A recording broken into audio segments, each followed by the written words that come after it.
Bueno, ayer me puse el sombrerito mexicano para hablaros de qué es ser un artista conceptual mexicano.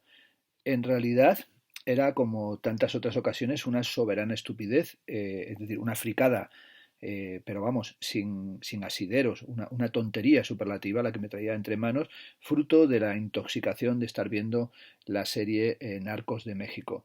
En realidad, cuando hice toda esa gran pavada, ¿no? Eso que, como dicen, se lo lleva la verga, lo que no he visto todavía era un vídeo absolutamente alucinante de una diputada de Morena, y hoy me he encontrado con él, en el que interviene en un debate sobre la cuestión de los fondos de apoyo económicos que se están librando con motivo de la epidemia del COVID-19 en México. Vamos a escuchar un fragmento de la intervención de esta diputada. Dice así. Comunidad, etcétera. Fíjate, te voy a dar un ejemplo nada más para que veas qué tipo de comunidad tenemos. El artista ese tú lo has de conocer, un señor Derbez.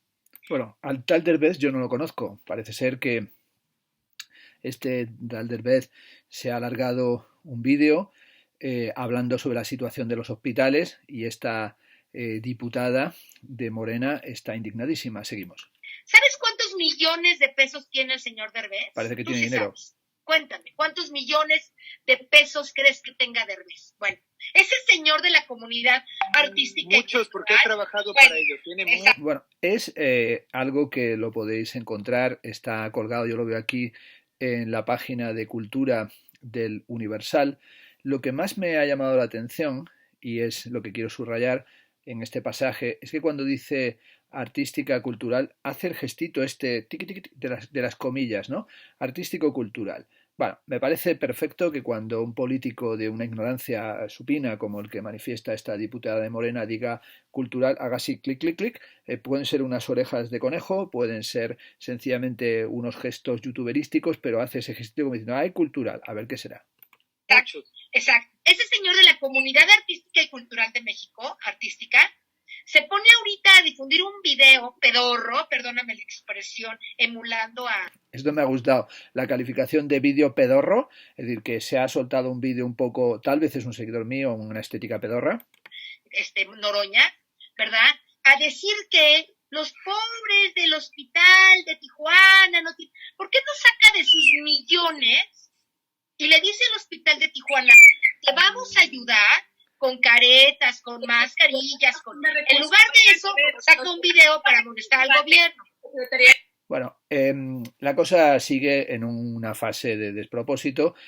Otros diputados, entiendo, que están conectados en ese momento, aparecen aquí en la grabación, empiezan a echarse las manos a la cabeza. Hay uno que dice que, bueno, que ya, que está bien, que no vale más seguir por esa línea. Lo que viene a decir esta señora es, bueno, que no está dispuesto a dar ningún tipo de fondos de apoyo a la cultura, porque los artistas no son más que unos millonarios y que están aprovechando una vez más la situación para cargar contra el gobierno, y lo que tenían que hacer es ayudar y dar dinero a los necesitados. Bueno, en una línea diferente, pero en cierta medida confluyente, se expresaba un sujeto llamado Carles Ramió, catedrático de Ciencia Política de la Administración en la Universidad Pompeu Fabra, en la que además dicen que tiene el cargo de vicerrector, especialista en gestión pública. Dicen que ha publicado 19 libros y 150 artículos sobre la materia y ha sido director de la Escuela Catalana de Administración Pública. No tenía noticia de este señor profesor. Desconozco a qué se dedicaba este vicerrector, que por lo que parece dirige también escuelas y es un experto en administración pública, asunto y campo que no me interesa realmente nada, por más que yo sea también alguien que tiene que ver con la administración pública, a saber, funcionario. El caso es que ha soltado un artículo que se recoge en el blog de Es Público, y en ese texto, que se titula ¿Qué podemos hacer los empleados públicos para superar la maldita crisis del COVID? Del 8 de abril del 2020. Esto me lo he encontrado no porque yo esté consultando estas páginas que son, como decía la diputada de Morena, estructuralmente pedorras, sino que he llegado ahí a este artículo a través de un posteo que ha hecho una buena amiga en su muro de Facebook. El caso es que, bueno, comienza diciendo una perogrullada novedad, que un empleado público es un servidor público. Magnífico, o sea, esto, un empleado público es un servidor público, creo que es algo que no lo sabía y que finalmente lo aprendo, y como es lógico, para la gran mayoría, ellos, nosotros, también bien, no es solo una profesión y un medio de vida, sino que es fundamentalmente una vocación. Bueno, yo creo, tengo que decir que no he tenido nunca la vocación de ser empleado público, aunque soy un personaje, un sujeto absolutamente convencido en la importancia de lo público y de lo común, y por eso me he dedicado y me dedico a impartir mi docencia en la universidad pública, y mis hijos estudiaron también en la escuela pública. Es decir, que por aquí me parece que podemos ir hasta en algún sitio juntos. La ciudadanía, de momento, solo contempla y admira durante la actual fase de crisis el evidente sobreesfuerzo del personal sanitario, estimulado por el servicio público y por una ética deontológica impresionante. Bueno, aquí lanza pues un elogio de todo lo que está haciendo el personal sanitario y de los esfuerzos de los servicios sociales y del personal penitenciario, de los cuerpos de seguridad del Estado, de los que dice que son los héroes del momento. Dice que no hay que olvidar tampoco al personal docente de primaria, secundaria y universitaria, al que él pertenece, y yo también, que ha transformado sus metodologías docentes pasando de la formación presencial a la virtual en cuestión de horas. Bueno, en cuestión de horas, pero en realidad haciéndolo cada uno como buenamente ha podido, porque también tenemos que decir que en esta cuestión del paso de la formación presencial a la docencia online, esto ha sido realmente pues algo donde cada uno se ha agarrado como buenamente ha podido a la tabla que encontró para poder seguir impartiendo su docencia, que en algunos casos eso, dedicarse a dar clases para algunos, como en mi caso sí que puede ser realmente una intensa y auténtica vocación. También hay que tener presentes a los gestores internos de los diversos sectores, bueno, del teletrabajo. Aquí hace todo eso. Finalmente dice que, dada esta crisis sanitaria, habría que plantearse una serie de cuestiones que se podrían plantear y, sobre todo, cuáles son las posibilidades que tenemos cuando termine el confinamiento y se acabe esto que no solo ha sido, dice, un enojoso paréntesis. Podemos obviar que una gran parte de los conciudadanos ya no tendrán trabajo, que habrá una caída brutal del PIB, que habrá una perversa lógica laboral abonada por los sindicatos a luchar por unos días de más o de menos de asueto. Bueno, aquí aparece ya el filo de la cosa, y es que, bueno, evidentemente ya Carles Ramió tiene muy claro que los malos de la película son los sindicatos, que vendrán a discutir en una perversa lógica laboral los días de asueto. Es decir, que eso es lo único que le interesa, parece ser, según dice este vicerrector o este personaje, el único que le interesa a los sindicatos. Dice, vamos a limitarnos a esperar reactivamente a que nos eliminen la próxima paga o que nos recorten el sueldo. Y aquí vienen las contribuciones que este hace. Cosas que podemos hacer. Primero, renunciemos voluntariamente para este año 2020 a nuestros días de asuntos propios y a las vacaciones, para contribuir con estos días extras de trabajo a la reconstrucción del país y aportar el máximo confort posible a nuestros conciudadanos. Esta oferta general tendría sus lógicas excepciones, que serían el personal sanitario, los cuerpos de seguridad, etc. Segundo punto, todos los empleados públicos que no han estado implicados en los servicios especiales y no se han acogido al teletrabajo optan voluntariamente a recuperar las horas y a acogerse al Real Decreto Ley 10/2020. 3. Nos comprometemos a no promover ninguna huelga sectorial o general en servicios públicos durante los años 2020 y 2021. 4. Renunciamos a las 2 pagas extraordinarias del 2020 y dejamos en manos de los representantes políticos, por entre paréntesis, y de la sociedad sobre si las recuperamos o no cuando se hayan recobrado la normalidad. De esta medida quedan excepcionados el personal sanitario, el personal público de primera fila, los sanitarios, los cuerpos de seguridad, los servicios sociales, y también tendría que pensarse la cuestión de los que se han entregado al teletrabajo. Quinto punto, dar el mandato a los sindicatos de los empleados públicos que abandonen su rol reivindicativo durante 2 años y ya puestos que renuncien al ejército de liberados sindicales del sector público para que refuercen los servicios públicos durante lo que queda del 2020 y todo el 2021. Bueno, aquí tenemos la verdadera salida y la metodología que hay que emplear para superar la crisis del COVID, que según esta luminaria, que me dejó absolutamente perplejo, no es otra que acabar con los sindicatos, que como todos sabemos no se dedican a otra cosa que a pelearse por unos días de vacaciones y de holganza y para rascarse todavía más la barriga, y que no son otra cosa que un ejército de perversos liberados sindicales que lo que tienen que hacer ahora es trabajar todo aquello que no han trabajado. Evidentemente, tenemos que renunciar a todos nuestros derechos y, por supuesto, al derecho de huelga. No tenemos que hacer ninguna protesta, tenemos que renunciar a las pagas extraordinarias, tenemos que comprometernos a no promover ninguna huelga y tenemos que ponerlo en manos todos de los representantes políticos y de la sociedad. Bueno, ahí esta petición, ya no digo ni neoliberal ni sencillamente político-administrativa, de este personaje de la Escuela Catalana de la Administración Pública, este tipo de la Pompeu Fabra, este vicerrector catedrático de la ciencia política. Bueno, no solamente es que tiene un sesgo de un tipo que tiene un prejuicio salvajemente antisindical y que revela también la posición de clase sociopolítica ideológica a la que corresponde este planteamiento tan absolutamente vergonzante que hace en este artículo, sino que termina con un párrafo que verdaderamente es penoso. Dice: es evidente que estas propuestas, dice en el texto, no me entusiasman a nivel personal. Bueno, mira, colega, ya es que encima no vayamos de cínicos y que además vienen preñadas por un dédalo de impactos perversos cargados de injusticias. Habrá escrito 19 libros, pero yo creo que solamente esto ya le daría para hacer un aforismo, a hacerlo así en mármol gigantesco. Yo creo que hay que devastar el Monte Rushmore en los Estados Unidos y realmente colocar ahí esta frase que sea así.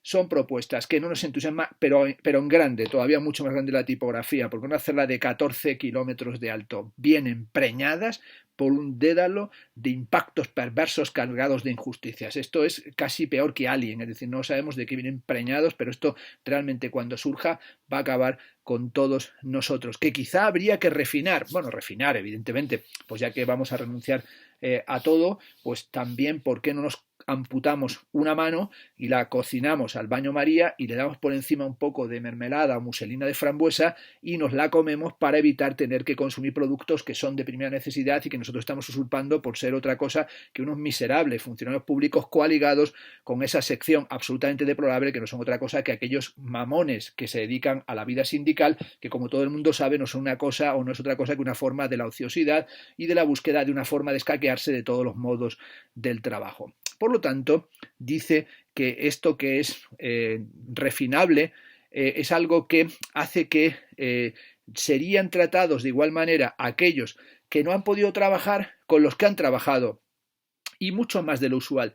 Bueno, el texto es un prodigio de una redacción, ya no digo parvularia, sino una redacción propia de un indocumentado, es decir, le da igual poner los paréntesis, el i conjuntivo donde quiere, es decir, es una forma de redactar verdaderamente deplorable, pero aquí lo que quiere decir es que van a pecar justo por pecadores y que en realidad algunos que se han dedicado al teletrabajo, pues verdaderamente también van a tener que pasar las estrechas y van a tener que renunciar a todo y tampoco pasa nada porque no vamos a poder refinarlo todo tanto como querríamos. Sería injusto, dice, atendiendo a las distintas tablas retributivas y a las situaciones socioeconómicas de los diversos empleados públicos.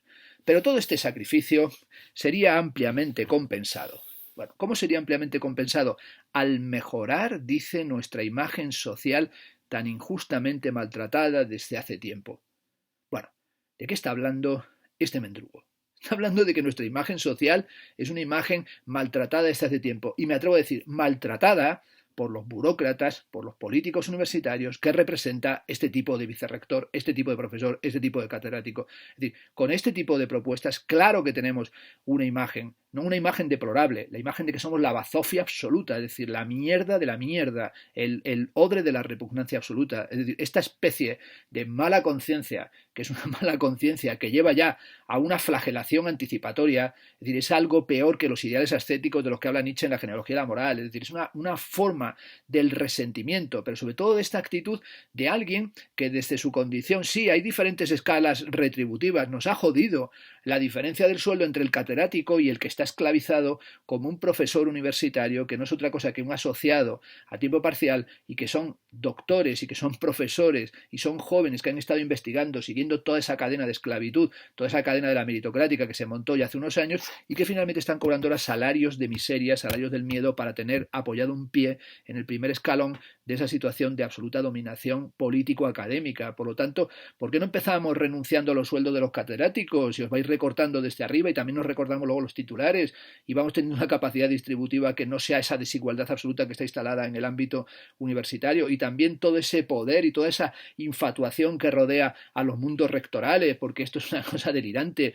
¿Qué se creen que son los rectores y los vicerrectores? Cada vez pienso más en ellos como esos pedorros, sí, como dijo la diputada de Morena, que son peores todavía que los artistas a los que hace así el entrecomillado la política esta también un mastuerzo mexicano, esos políticos universitarios que se creen realmente los reyes del mambo, es decir, ahí con su flotilla de coches, considerándose lo más de lo más y cobrando unos sueldos y haciendo todo el rato puras paridas, es decir, realmente una serie de documentos y han convertido la universidad en un sitio absolutamente irrespirable.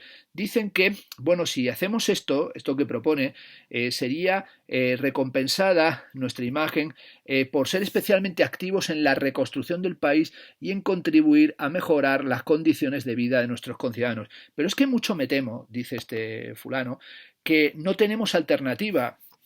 Esta frase es una frase que de cuando en cuando vuelve, ¿no? There is no alternative, no tenemos alternativa. No sé si la aprendió este Carles Ramió de Margaret Thatcher o es un retorno de lo reprimido. Claro, no tenemos alternativa. Y añade, si no damos un paso al frente proactivo, toma del frasco Carrasco, con estas medidas aquí propuestas o similares, nos las van a aplicar de todos modos de manera reactiva y coercitiva. Y vamos a perder la oportunidad de mostrar y proclamar nuestra vocación de servicio a la sociedad. Esto es realmente brillante. Es decir, esto es blanco y en botella. Es decir, no querías sopa, toma 2 tazas. Es decir, esto que propone no es algo que tengamos que hacer, es que nos la van a clavar sí o sí. Es decir, como esto va a venir, como esto te lo van te van a pegar este sablazo, pégatelo tú por anticipado, porque quedarás realmente como proactivo, que estás pensando en mejorar las condiciones de vida de tus conciudadanos, pero es, bueno, como me iban a pegar 400.000 latigazos, ya me pego yo 800.000, ya me hago yo la masacre, la automasacre, la hipermasacre, ya hago yo mismo el seppuku y ya me suicido yo porque ya me lo iban a pedir y por lo tanto voy a contribuir al servicio de la sociedad. Además, dice, ¿no nos daría un placer perverso ver la cara de estupefacción de la clase política ante nuestra iniciativa y comprobar cómo intentan ponerse las pilas para situarse a la misma altura, dice, que nosotros, entre paréntesis, los empleados públicos? Bueno, sin duda, esta última pregunta que cierra el texto es materia y objeto de una investigación psicoanalítica. Es decir, hay que agarrar esta pregunta y realmente mandársela directamente a todos aquellos que hayan tenido la mínima lectura de cualquier capitulillo de cualquiera de los libros de Slavoj Žižek. Por ejemplo, aquellos que saben lo que significa goza tu síntoma. Esto de, ¿no nos daría un placer perverso ver la cara de estupefacción de la clase política ante nuestra iniciativa? Empezaba hablando de la perversidad, o la perversidad, o de esos perversos sindicalistas, pero luego es que también él está ya disfrutando de un placer perverso, que es el placer de ver la cara de estupefacción de la clase política. Cuando los políticos vieran, no, es que estos funcionarios públicos vocacionales por hacer el bien de los conciudadanos, sabiendo que les íbamos a obligar nosotros a hacer el bien de los conciudadanos, es decir, esto ya no es si pax bellum para bellum, si quieres la paz prepara la guerra, sino que es un modelo que ya no tiene que ver ni con la mano invisible, ni con la fábula de las abejas de Mandeville, ni con el egoísmo y con el objetivismo de los randianos, sino que sencillamente vamos a tirarnos ya directamente por el precipicio, vamos a ver con nuestra cara ese placer perverso de la cara de estupefacción que tienen los otros, pero no tengáis ninguna duda, Carles Ramió y toda la caterva de lo que están haciendo esta propuesta, este tipo de catedráticos absolutamente vicerrectorales, entendiendo vicerrectoral, en mi caso lo uso así como una descalificación, como un insulto para esta clase etnopolítica verdaderamente atornillada a las butacas de los despachos académicos, lo que son es en el fondo los herederos del Capitán Tan. Estos son unos capitanes arañas. ¿Qué creéis? ¿Que van a disfrutar del placer perverso mientras están en el abismo? Es decir, que va a ser como en el relato de Edgar Allan Poe, un descenso en el maelstrom en el que van a ver cómo todo gira alrededor y finalmente van a ser arrojados otra vez de aquel cono de succión abisal. No, no. Ellos son como el Capitán Tan o como el Capitán Araña. Ellos van a hacer a todos esos vocacionales y empleados públicos que colaboren en la mejora de la situación de los conciudadanos, que se arrojen renunciando a todo, bueno, a lo que han dicho, a las vacaciones, a las protestas, y que se tiren todos esos liberados y finalmente encuentren la liberación en una deliberación absoluta, en una caída libre, sin red y sin paracaídas. Pero el Capitán Tan o el Capitán Araña estarán colocados como el sabio estoico en el de Rerum Natura de Lucrecio, contemplando desde los santos templos del saber cómo los otros vagan sufriendo mientras nuestra vida se mantiene como una vida de dulzura y de ataraxia. Porque os creéis que la cátedra de ciencia política de la administración de la Pompeu Fabra se van a pegar este autosablazo cuando lo que quieren es gozar del perverso placer de ver a los políticos ponerse las pilas, maravillosa expresión, ¿no? Ponerse las pilas para situarse a nuestra misma altura, a la misma altura que nosotros. ¿Qué es lo que quiere? Bueno, que también los políticos se bajen el salario, renuncien a las vacaciones, no hagan ninguna protestas. Bueno, eso ya crea una situación como compleja, porque finalmente dice en uno de los puntos que lo que tenemos que hacer es renunciar a las pagas extraordinarias, dejarlo todo en las manos de nuestros representantes políticos. Pero bueno, nuestras manos, nuestros representantes políticos, que a la sazón también ellos a su vez están renunciando a todo, y tendríamos que dejarlo en las manos de los políticos, pero tenemos que estar todos a cuatro patas, es decir, en una condición absolutamente homínida, y en esa dimensión en la que estemos todos ya o a cuatro patas o restando o metiéndonos directamente en la topera y en la madriguera, pues allí reconocernos todos en nuestra miseria mutua y decir, hemos caído todos tan bajo que realmente no hay posibilidad de llegar más hondo. Bueno, en cualquier caso, espero que algún día este Carles Ramió, que es una dimensión, digamos así, del perverso polimorfo de la escuela catalana de la administración pública, es decir, que este personaje absolutamente preparado, por lo que se ve, para hacer contribuciones para el beneficio del futuro y para la salida de la crisis, pues que sea él el que ejemplarmente inicie la acción y en una ofensiva absolutamente de avant-garde, de vanguardia, como la carga de la brigada ligera, se lance contra las ametralladoras y se tire por el abismo, y nosotros, que no somos otra cosa que los seguidores de este tipo de Alejandro Magno de la administración pública vocacional, le prometemos que en un plazo muy corto, cuando nos dejen salir del confinamiento, seguiremos estas medidas que nos acaban de sugerir, que las ha generado él, pero que nos recuerdan algunas tesis bastante singulares que ya propuso hace tiempo Jonathan Swift. En cierta medida, este catedrático perverso polimorfo de la ciencia política y de la administración vocacional ha hecho aquí una contribución al delirio post-surrealista catalán. Es decir, que si no fuera porque vemos que es de la Pompeu Fabra, no comprenderíamos que aquí late absolutamente una forma de la paranoia crítica que tiene un carácter daliniano. Por tanto, señor Carles Ramió, trate de documentarse perfectamente en Dalí y en el mundo del Ávida Dólares, porque ahí es donde encontraremos propuestas para salir de esta crisis, que no solamente es una crisis pandémica, sino que también está afectando, como se ve claramente, a la forma del pensamiento, y está haciendo que afloren en medio de esta situación tan dramática pues una serie de corchos y una serie de mierdas que no es que sean el fondo de reptiles, sino que en realidad es esa cloaca de un pensamiento político regresivo que aprovecha cualquier oportunidad sencillamente para pedir una cosa muy clara: no hay alternativa, renunciemos a la libertad para ofrecer únicamente un suicidio masivo, o bien una entrega, una delegación de toda nuestra responsabilidad en una suerte de bien común que quien lo vaya adelante, pues esta casta de tecnócratas administradores que administran todo con ese fondo de absoluta perversidad. No nos daremos, termino, el perverso placer de ver la cara de este catedrático cuando todo termine.